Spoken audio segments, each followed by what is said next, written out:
Bismillahirrahmanirrahim. Assalamualaikum warahmatullahi wabarakatuh.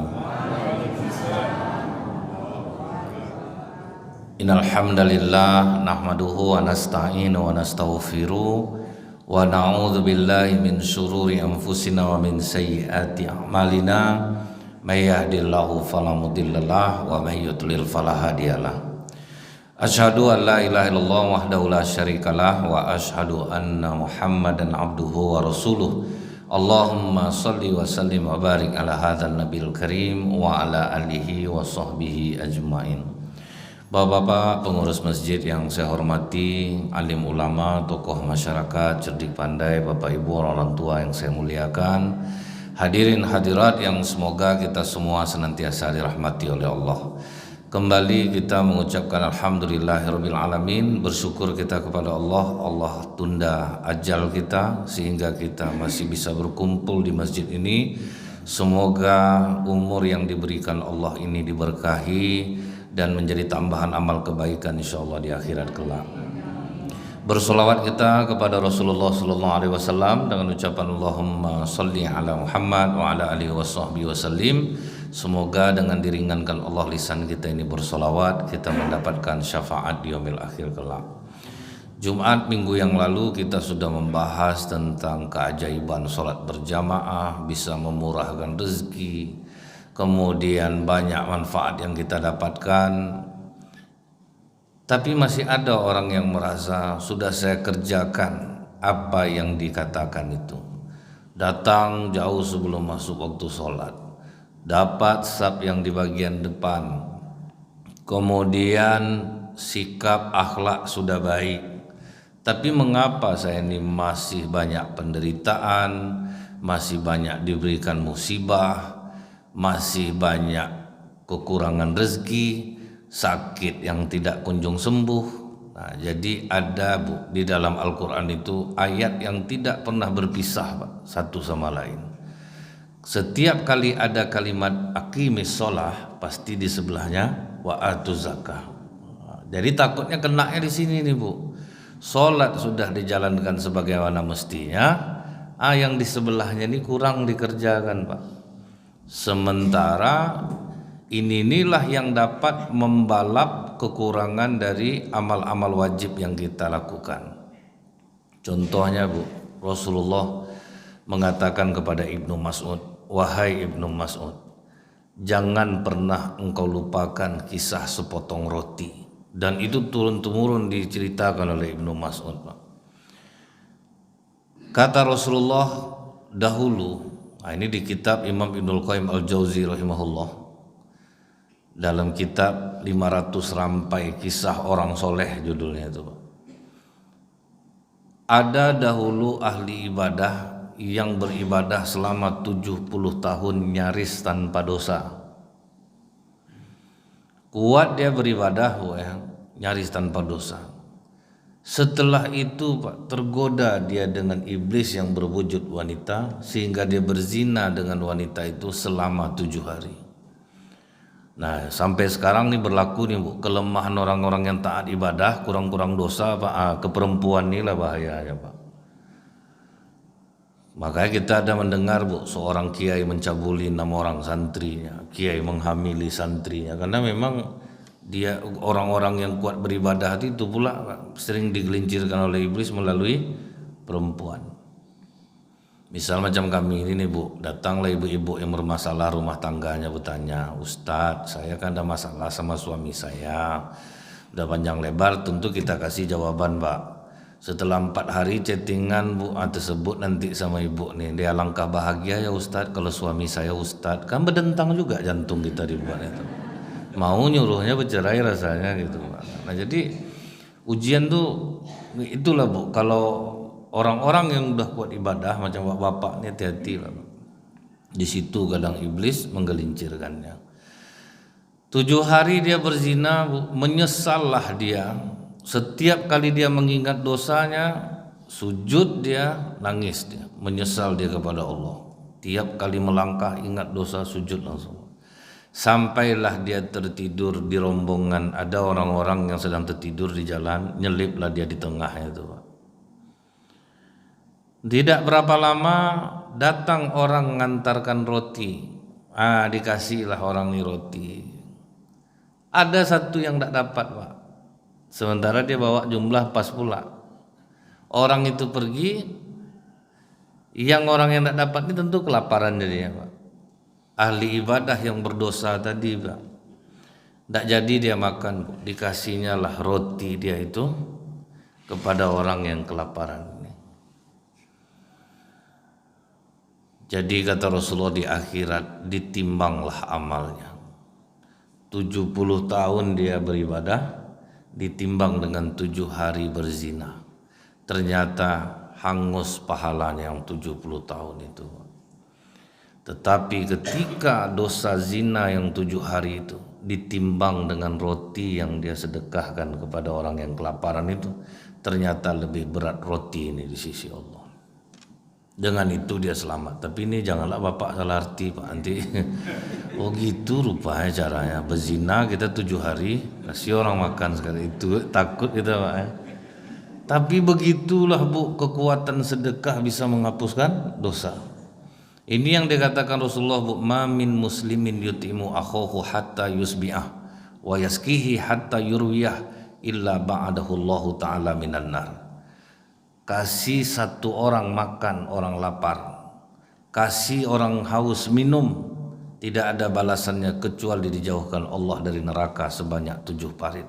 Yang jarak 1 parit dengan parit lainnya sama dengan 500 tahun perjalanan. Cuman ngasih makan, Pak. Jadi jangan pernah sepelekan ini, Bu. Nah, takutnya orang-orang Islam di Indonesia ini kadang kan banyak diajarin ibunya untuk pelit. Kalau anak-anak di Mekah itu kecil baru, Bu, udah diajar sedekah, Pak.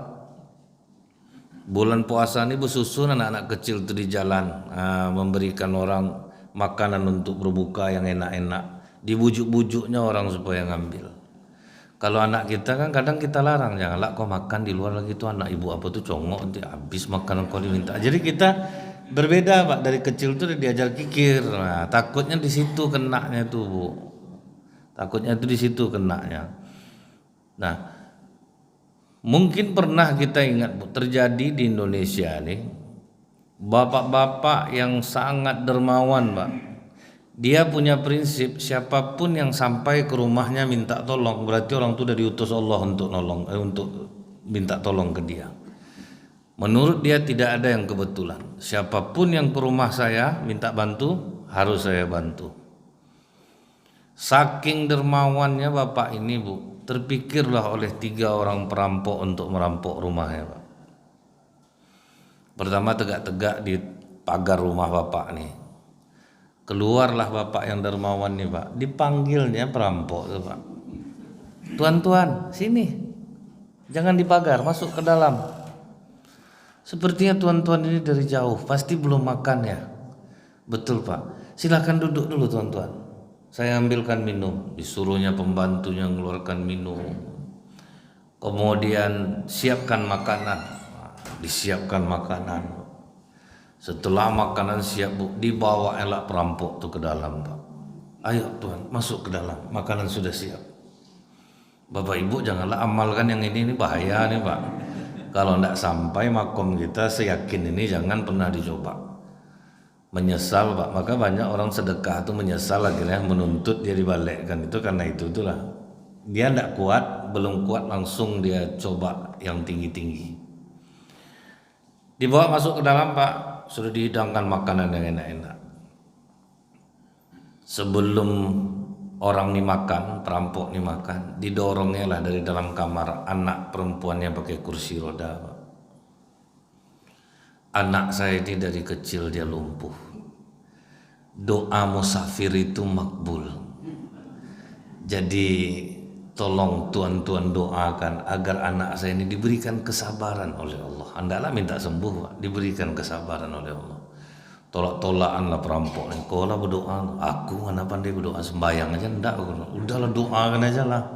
Agar berdoa lah perampok ini bertiga. Ya Allah, sembuhkanlah anak bapak ini. Amin.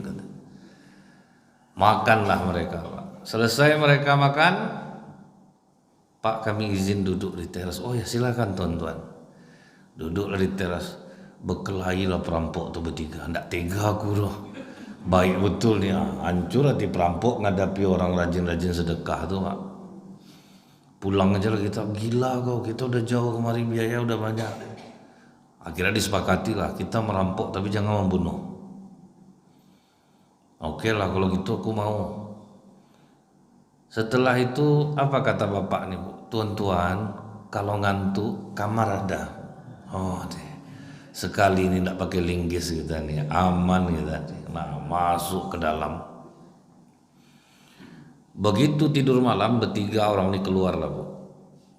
Nah oke ya, kita tidak ada menyakiti tuan rumah. Masuk kamar, ambil barang, kita lari. Oke, udah disepakati. Satu orang masuk ke kamar Bu. Sudah lama tidak keluar-keluar Pak. Udah resah lah nunggu nih. Keluar yang dari dalam kamar tadi. Aneh rumah nih. Uang nampak tapi tidak bisa diambil. Perhiasan ada tapi tidak bisa aku pegang. Bodoh kau, itu yang tidak terkerjakan sama kau. Ribut bangun tuan rumah Pak. Ada apa ini tuan-tuan? Kami ingin membalas jasa bapak Pak. Bapak udah baik sama kami, biarlah kami ronda di rumah bapak malam ini. Dia tak tahuan nih Pak. Sedang ngomong-ngomong berempat, tahu-tahu terdengar teriakan dari kamar putri anak bapak nih Pak, yang tidak bisa berjalan tadi. Ayah, ayah. Berlarilah bapak nih sama perampok tuh bertiga Bu. Sampai di kamar apa yang terlihat? Anak yang dari kecil tidak bisa berjalan tuh tiba-tiba berjalan Pak. Dipeluk bapak nih lah perampok nih. Terima kasih tuan-tuan, tuan-tuan sudah berdoa dengan ikhlas untuk anak saya, terima kasih. Menangislah perampok tadi. Tidak ada Pak, kami tidak ada sebetulnya mendoakan anak bapak. Kami kemari tujuan mau merampok Pak. Memang aneh rumah bapak nih. Kita kira ini hanya sekedar cerita Bu. Rupa terjadi di Pekanbaru kan Pak. Pak Haji Bismar yang punya pom bensin di Tanjung Guru udah berapa kali mau dirampok? 3 kali perampokan gagal semua.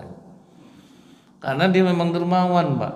Ini yang dikatakan Rasulullah, orang yang berinfak akan dijaga Allah hartanya. Makanya inilah yang didengung-dengungkan oleh Rasulullah, dicontohkan oleh Rasulullah kepada sahabat. Pemurahnya Rasulullah itu sampai emosi Umar bin Khattab dibuatnya Pak. Datang orang minta bantu. Waktu itu ada Umar. Ya Rasulullah, pekerjaan aku tidak ada. Aku dan keluarga aku kelaparan. Ada enggak makanan untuk aku ya Rasulullah? Ada. Dicari Rasulullah makanan, dikasih dia. Besoknya datang lagi Pak. Belum ada kerja juga lagi ya Rasulullah. Ada enggak uang untuk aku? Ada. Dikasih lagi. Besok datang lagi Bu. Berubah muka Umar Pak. Kau ngolah kau nih, kau udah berapa hari kau minta-minta terus saja. Jangan dikasih Rasulullah. Karena Rasulullah sampai memaksakan diri Bu. Aku sekarang tidak ada uang, kau utang dengan siapa saja, aku yang bayar. Begitulah pemurahnya Rasulullah tuh. Jadi ketika Umar berkata gitu, memerah muka Rasulullah Pak. Sadar Umar Rasulullah tidak suka gitu. Jadi Rasulullah tuh pokok asal ada yang sama dia tidak akan pernah menolaknya. Sampai baju yang dipakai di badan Bu, datang orang minta pulang, dia sebentar digantinya, dikasihnya baju tuh. Makanya Rasulullah tuh cuma satu di dunia nih Pak. Tidak akan ada yang seperti itu. Sahabat sendiri aja emosi Pak nengok pemurahnya Rasulullah itu. Di tengah kekayaan berlimpah malah kadang Rasulullah itu tidak makan. Apa kata Ummul Mukminin Aisyah? Kadang tidak berasap dapur kami berbulan-bulan. Datanglah orang antar kurma. Rasulullah itu lebih baik kalau untuk soal kenyang, biar umat dulu yang kenyang, dia belakangan. Tapi kalau yang menderita, biar dia duluan yang menderita. Itu prinsip Rasulullah tuh. Jadi sahabat paling paham tuh Pak. Dulu ingat Bapak Ibu, dalam hadis saking susahnya istri-istri Rasulullah pernah mendemo Rasulullah Pak. Di demonya Rasulullah tuh, karena Rasulullah tuh berduit curah, bantu ini. Ahlus Sufah itu paling didahulukan tuh, orang-orang yang tinggal dekat masjid. Jadi Pak, orang-orang yang taat beribadah, hidupnya susah, jangan dia dihina. Karena di zaman Rasulullah memang ada Pak, dia ingin mengabdi di masjid. Jadi tinggal di masjid, dan itu tuh makan mereka orang muslim yang nanggung. Karena mereka memang tidak ada usaha, memang mengabdinya di masjid. Kalau kita sekarang ini pemalas, tak mau kerja ibadah rajin, jadi tidak bisa juga. Itu pilihan. Kalau mau kita bantu, kalau tidak diam. Maka kalau kadang ini udahlah tidak membantu Pak, mencemeh pula. Nah, itu tuh yang payah tuh Bu. Jadi Bu ya, ahlu sufah itu lebih didahulukan oleh Rasulullah, sehingga istri-istri Rasulullah mendemo waktu itu, minta tambah uang belanja Pak, karena susah. Nampak oleh Abu Bakar, anak aku Aisyah ikut pula nampaknya nih. Datanglah Umar ditengoknya, anak aku Hafsah ikut juga. Langsung Abu Bakar datang duduk di sebelah kanan Rasulullah, Umar bin Khattab duduk di sebelah kiri Rasulullah, istri-istri di depan, terdiam semuanya. Akhirnya Umar yang buka bicara ke Rasulullah, ya Rasulullah, aku ada masalah. Tadi pagi istri aku minta tambah uang belanja ya Rasulullah, apa yang harus aku lakukan? Dibisikkan Rasulullah, masalah kita sama, ini pun datang minta tambah uang belanja nih. Jadi ada alasan Umar berdiri, ditekannya bahu anaknya Hafsah. Kau ingin menjadi musuh Rasulullah, kecuali suami kau ini pria biasa, boleh kalian nuntut uang belanja. Ini suami kalian Rasulullah yang tidak mungkin bakhil kalau dia ada. Aku ingin partisipasi aja ya, karena yang lain ngajak. Datanglah Abu Bakar ke Aisyah, kau menjadi musuh jiwa Rasulullah Aisyah. Kenapa kau memaksakan sesuatu yang di luar kemampuan Rasulullah? Diam aja Aisyah, jangan kau buat-buat lagi seperti ini. Tapi Rasulullah waktu itu hanya diam. Turunlah surah Al-Ahzab ayat 28-29. Ya ayuhan nabiyyu kulli azwajika in kuntunna turidnal hayatad dunya wa zinataha fata'alaina umatti'kunna wa usarrihkunna sarahan jamila. Hai Nabi, jika istri-istrimu meminta tambahan belanja dunia kepadamu, janjikan kepada mereka, beri mereka, setelah itu ceraikan mereka dengan cara yang baik. Marah Allah ke istri Rasulullah Pak. Wa in kuntunna turidnallaha wa rasulah wad daral akhirah fa innallaha 'ada lil muhsinati ajran azima. Tapi jika mereka ridho terhadapmu, mencari keridhaan Allah dan Rasulnya, tidak menuntut tambahan, tidak macam-macam, maka janjikan kepada mereka pahala yang besar di akhirat. Ditemui Rasulullah lah istrinya yang pertama waktu itu Aisyah yang ditemui Rasulullah, karena Khadijah sudah meninggal, Saudah binti Zam'ah sudah meninggal, Aisyah yang ketiga. Aisyah, untuk masalah kalian minta tambah belanja kepadaku, Allah sudah menurunkan keputusannya. Dibacakan oleh Rasulullah ayat itu, kata Aisyah, maafkan aku ya Rasulullah, aku ingin mencari keridhaan Allah dan Rasulnya. Sejak itulah pasrah semua Pak, hidup susah. Karena satu pun tidak ada yang mau diceraikan. Padahal Allah sudah perintah, kalau mereka mau kasih, setelah itu ceraikan. Jadi bukan tidak goncang rumah tangga Rasulullah Bu, karena susah tuh. Rasulullah ada curah ke orang, makanya tidak ada yang sanggup Bu, seperti Rasulullah. Nah cuman ini menjadi teladan bagi Abu Bakar Siddiq, sehingganya Abu Bakar Siddiq itu apa kata Umar bin Khattab, aku tuh ya paling ingin mengalahkan sedekah Abu Bakar Siddiq, saking mereka berlomba-lomba Pak. Pernah suatu kali kata Umar, aku bawa hartaku ke Rasulullah, ya Rasulullah, aku sedekahkan hartaku ini untuk Islam. Kata Rasulullah, sebanyak ini kau bersedekah Umar, berapa yang kau tinggalkan di rumah? Kata Umar bin Khattab, sebanyak yang aku sedekahkan. Artinya berapa sedekah Umar? 50%. Kita kadang 20.000 kalau tidak diumumkan aja Pak, tidak enak rasanya. Memang pakai hamba Allah gitu Pak, tapi hamba Allahnya nampak Bu, dia tegak ngantar duit tuh orang sedang ramai, hamba Allah 20.000 kan nampak sama orang, 20.000 minta umum kan. Itu kan ada di sini, makanya saya sampaikan. Kalau ada di sini tuh tidak mungkin tuh saya bilang. Jadi kemudian Pak, begitu Abu Bakar datang membawa sedekahnya, kaget Rasulullah. Waktu itu ada Umar di sebelahnya. Abu Bakar, sebanyak ini kau bersedekah, berapa yang kau tinggalkan di rumah? Kata Abu Bakar Siddiq, aku meninggalkan Allah dan Rasulnya di rumahku. Berarti berapa? Habis Pak, semua. Jadi kita itu kalau sebanyak-banyak apapun kita bersedekah sekarang, belum kan ada sebanyak itu lagi. Makanya jangan kita sampai sombong. Jangan sampai kita itu tinggi hati dengan banyaknya sedekah kita. Itu yang membuat para sahabat tuh kuat badannya dulu Pak. Boleh dibilang tidak ada yang sakit kecuali mau mati semua. Nah, itu aja Pak. Tapi kalau misalnya di luar itu seperti Utsman bin Affan tuh, itu sedekahnya Pak, saking abadinya duitnya, sampai hari ini uang Utsman masih ada. Sudah 1500 tahun nih Pak, masih ada rekening atas nama Utsman bin Affan. Bapak ibu pergi umroh haji pasti ke kebun kurma milik Utsman, masih ada sampai hari ini.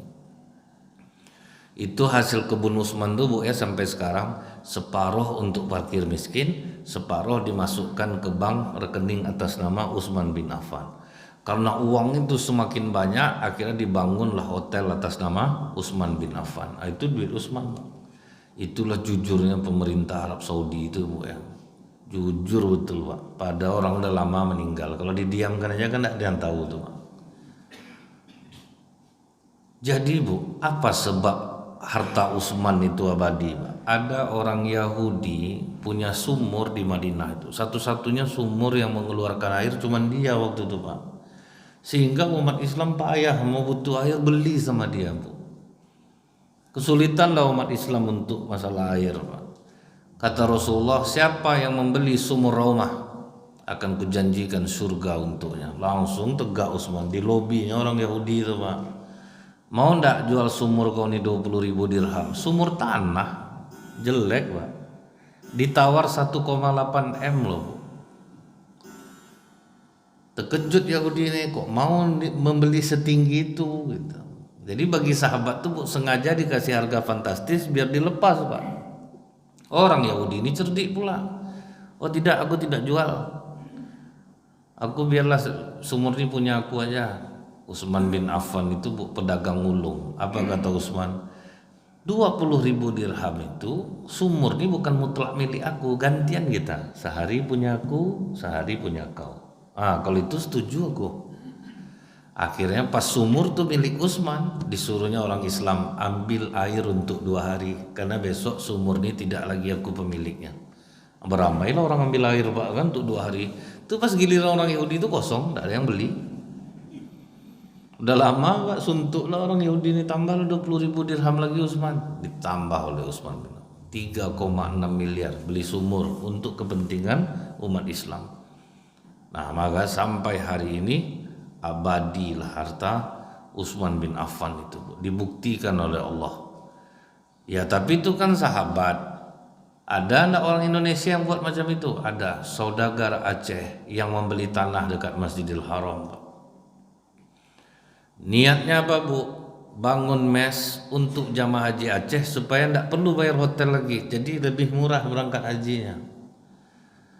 Pas pelebaran Masjidil Haram, kenalah tanah saudagar Aceh nih Pak. Orangnya udah lama meninggal, tapi pemerintah bagian wakaf Arab Saudi tetap tahu bahwa itu milik orang Aceh, orang Indonesia. Diganti untung sama pemerintah Arab Saudi, dibangunkanlah hotel atas nama saudagar Aceh itu. Dari tahun 2006 hotel itu sudah mulai menghasilkan. Bapak Ibu boleh tanya jamaah haji Aceh, siapapun yang berangkat haji dapat uang cuma-cuma dari pemerintah Arab Saudi 4-6 juta satu orang.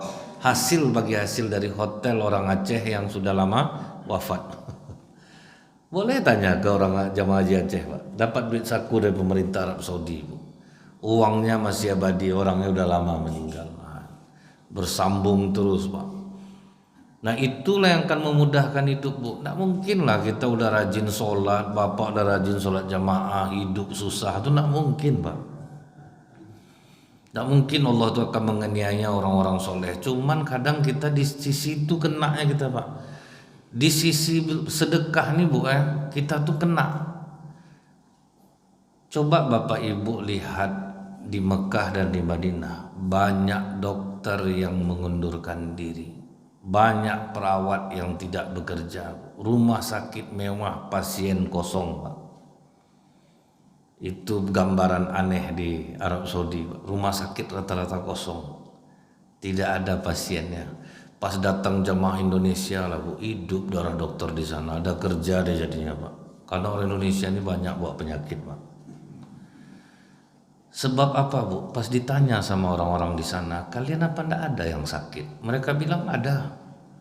Kami kalau sakit kami yakin dengan apa yang dikatakan Rasulullah, sembuhkan penyakitmu dengan sedekah. Nah ini yang kena tuh Pak. Di Pekanbaru ini aja Bu, rumah sakit awal Bro sudah 3 Pak. Rumah sakit Safira dari 2 pintu ruko sampai sebesar itu. Berarti kan banyak peminatnya tuh Pak. Bukan orang Pekanbaru yang tidak mau sedekah Bu, tidak imbang. Pendapatan besar, sedekahnya kecil Pak. Memang itu fakta di lapangan Bu. Kita mungkin terkejut nengok orang kurban 1 ekor sapi, bisa jadi tidak sebanding dengan hartanya Pak. Hartanya besar betul, sedekah 1 ekor sapi. Tapi coba Ibu ke Masjid Al-Falah Darul Mutakin, ada 1 nama 5 ekor sapi. Nah itu yang orang udah ngaji ya Bu ya. Tahu dia hartaku banyak, masa aku 1 ekor sapi. Orang nengok dari luar mungkin kagum Pak, nengok orang yang kurban 1 ekor sapi. Tapi kan orang itu yang tahu berapa duitnya Pak, besaran duitnya itu berapa. Ada lagi di masjid dekat Tampan waktu itu kurban. Pertama nama bapak nih, sudah tuh istrinya seekor pula, anaknya seekor. Ah itu yang udah tahu kajian Bu. Pendapatan besar, sedekah mesti besar. Nggak bisa tetap lagi dia Bu.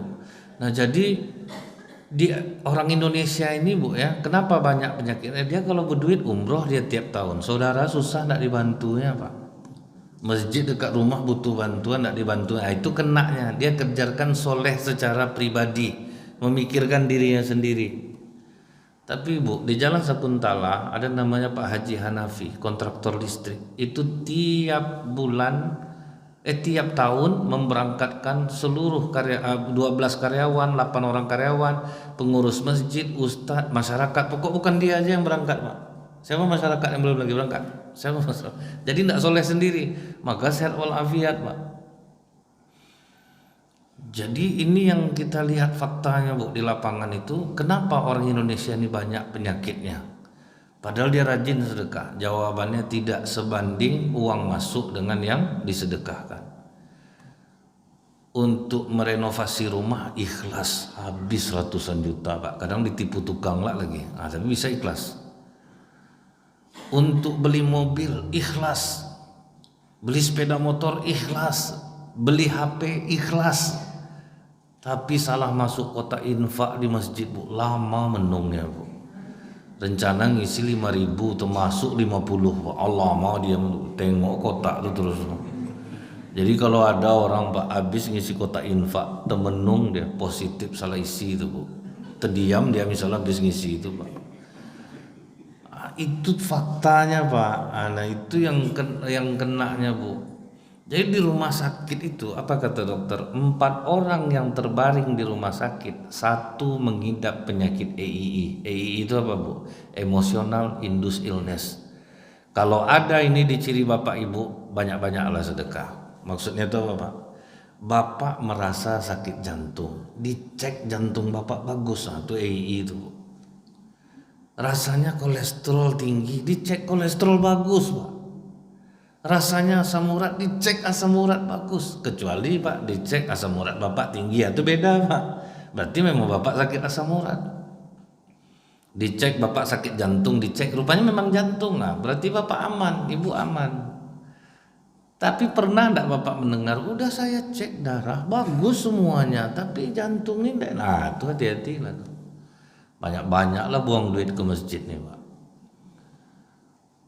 Jadi Bu ya, ini yang terjadi di Pekanbaru. Asal untuk kebaikan selalu main kroyok. Padahal Bu, saya lihat ternyata banyak orang Pekanbaru nih yang kaya Pak. Main pribadi aja Bu.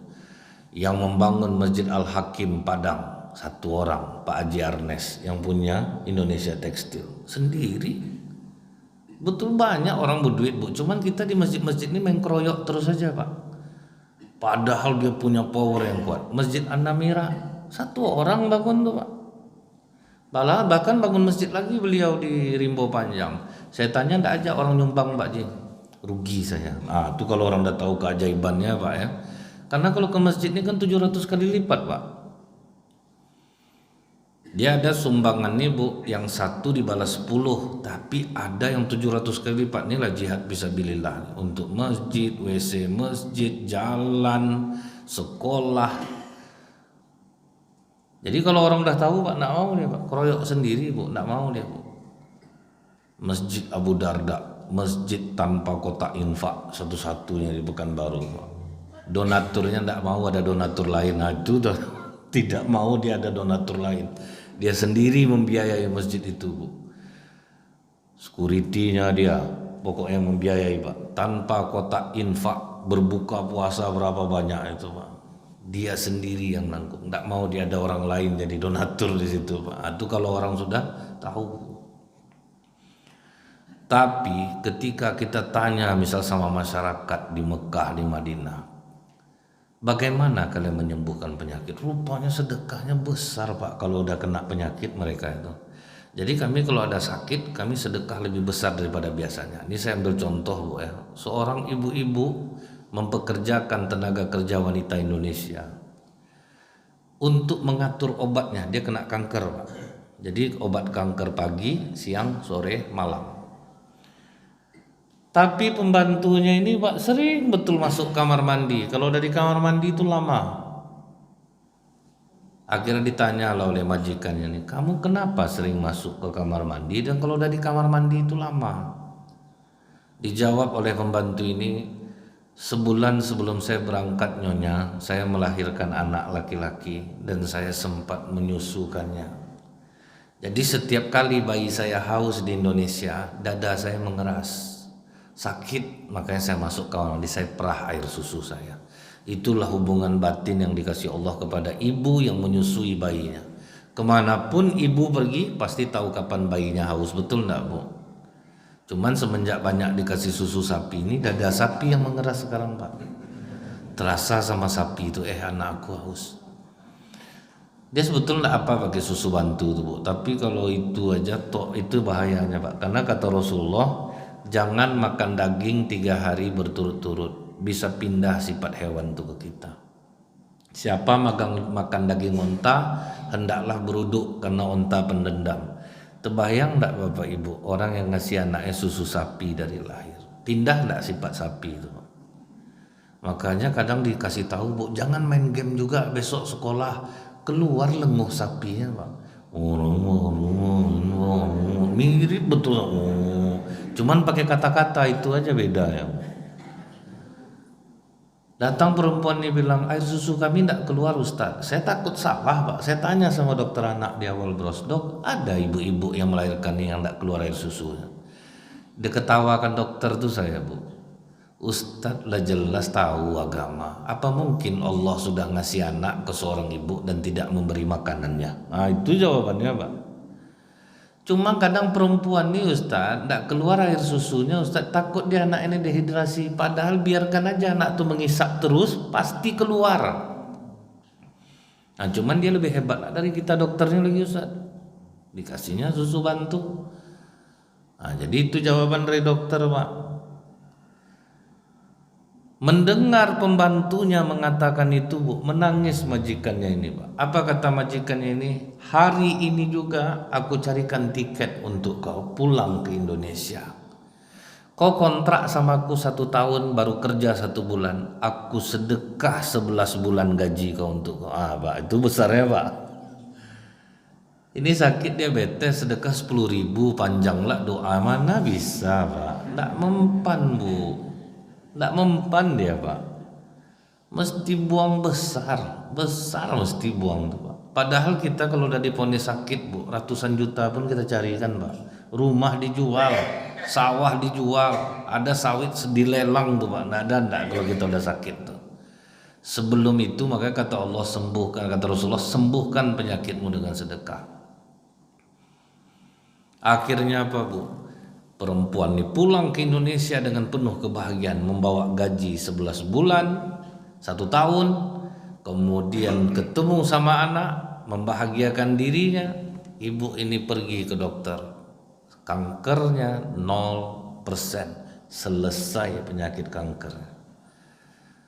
Tapi besar biayanya. Ini mau bolak-balik sakit. Ibu ngapa banyak-banyak nyimpan emas Bu? Kalau sakit-sakit payah Ustaz. Udah disiapkannya untuk sakitnya dulu Pak. Bagus dibuang untuk sedekah lagi.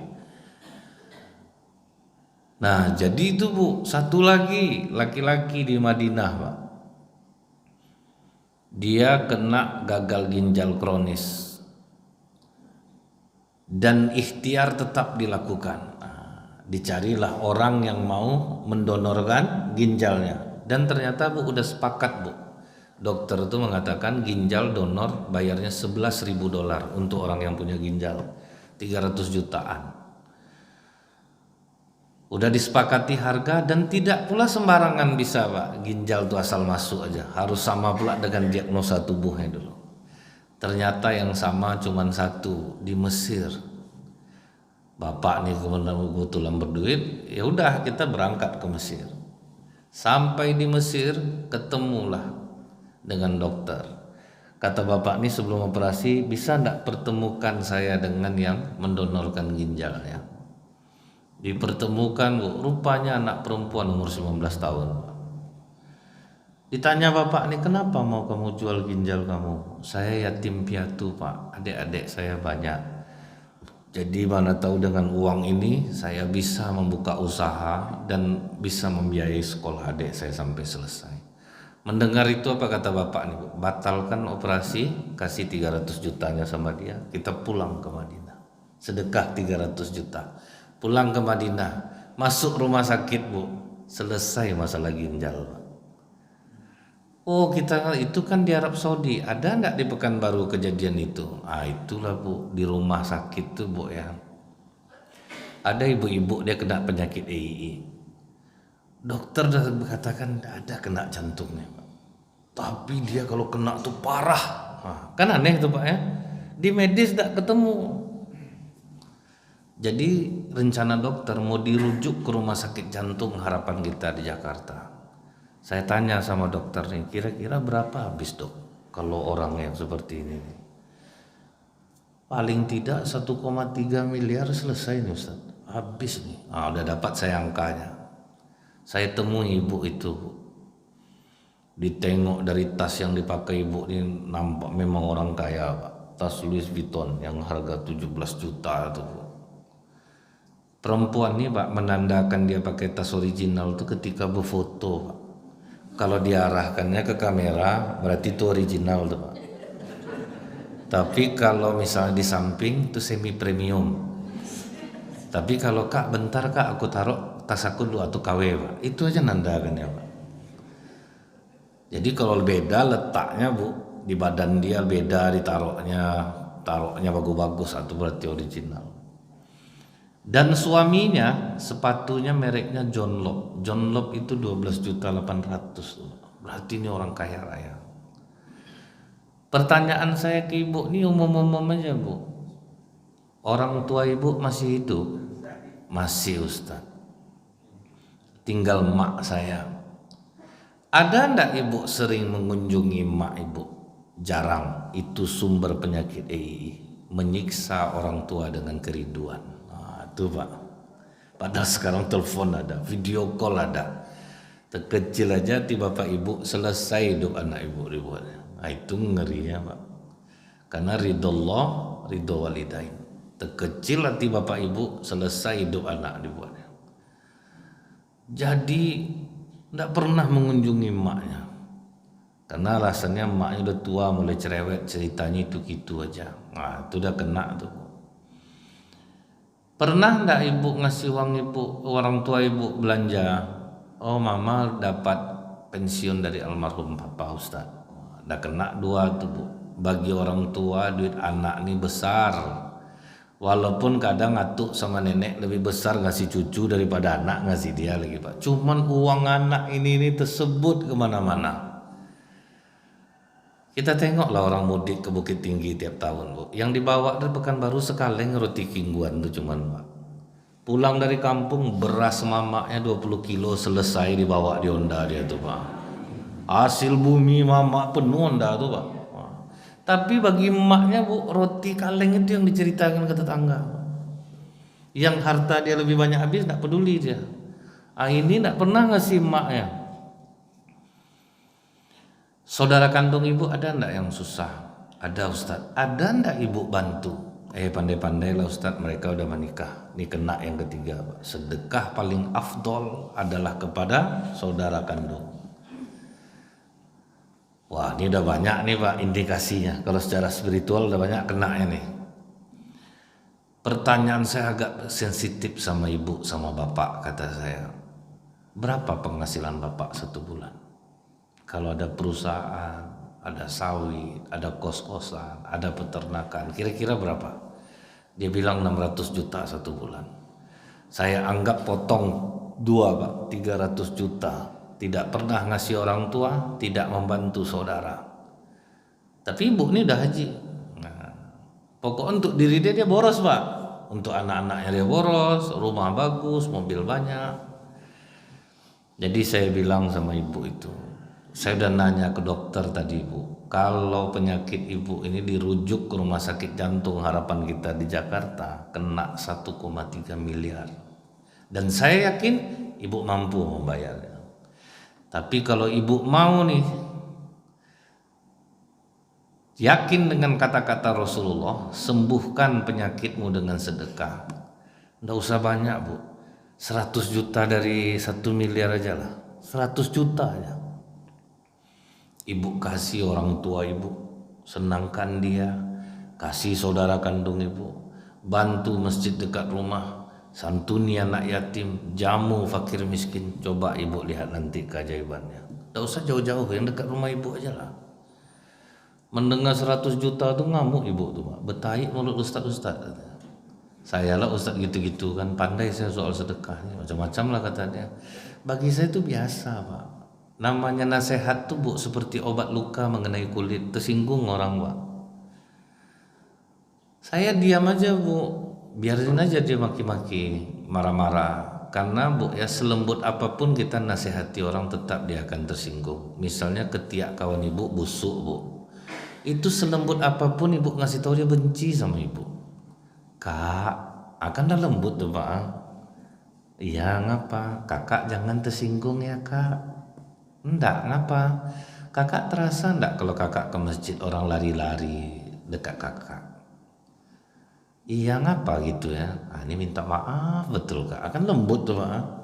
Ketiak kakak pahit Kak. Itu benci dia sama ibu besok tuh. Walaupun udah selamah itu ibu ngomongnya Bu, tetap dia benci sama ibu, dari tegurnya ibu lagi. Itu risiko menasehati.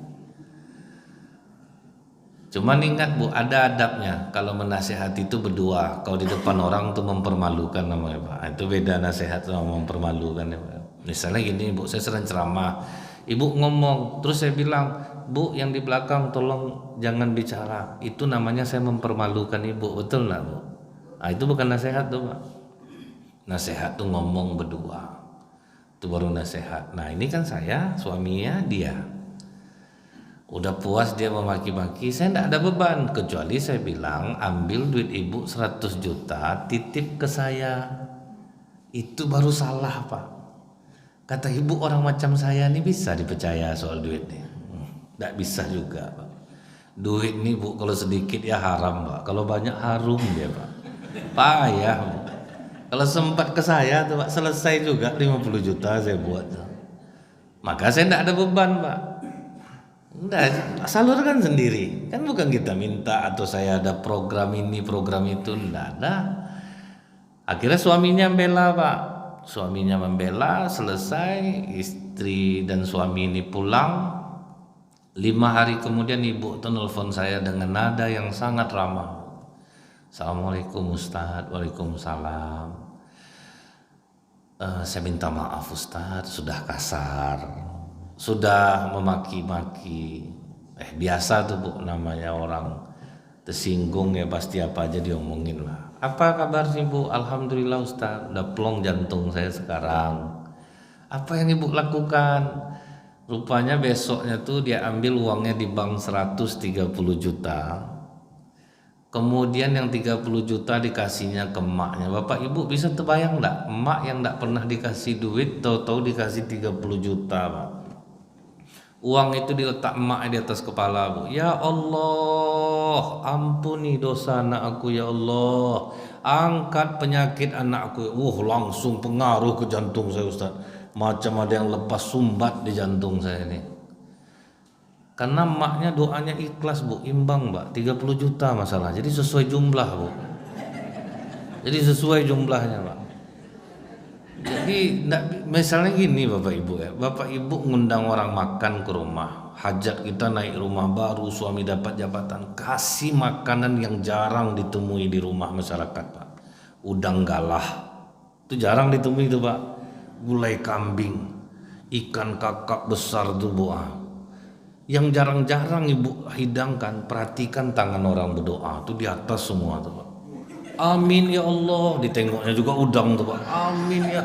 Jadi ikhlas orang mengaminkan tuh Pak. Selama ini kenapa kurang keberkahan kita ngundang orang? Kita ngundang orang, kita kasih makan yang biasa ditemui di rumah Pak.